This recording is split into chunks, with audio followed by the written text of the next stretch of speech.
I covered the Pentagon for 6.5 years. I covered the White House for 4 years. I covered the Pentagon when you were there. Yeah, right. And I remember. We knew not to, you don't walk into the tank, and the classified areas are off limits.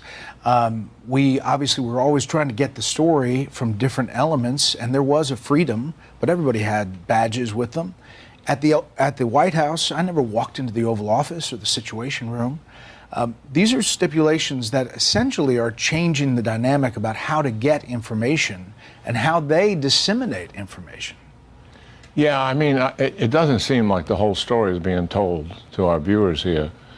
What they're really doing, they want to spoon feed information to the journalists, and that will be their story. That's not journalism. Journalism is going out and finding the story and getting all the facts to support it. And no one's going to walk in and bang on a door of a four-star general or senior civilian policy leader in the Pentagon. I never had that.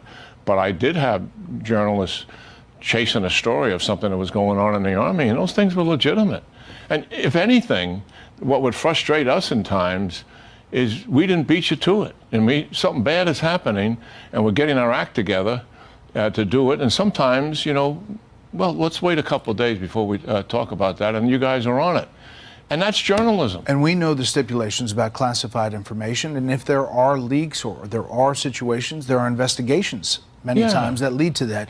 But in the day-to-day, for military families, for military, us being in the Pentagon is usually an asset.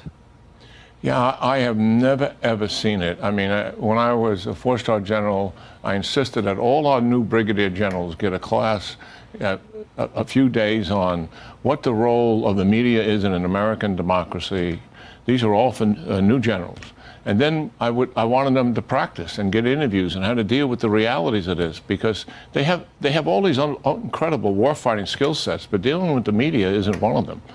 And so the education of them was very important to me, so they would welcome and don't see the media as something to be intimidated by. See the media as your conduit to the American people. And that's how I always saw it and believed in supporting it. There were times when stories were done that make me flinch a little bit. Yeah, but that's usually because we had done something that wasn't as good as we should have done it. Well, we're all standing in solidarity, almost all of us, and we hope that changes. We'll see where this policy goes.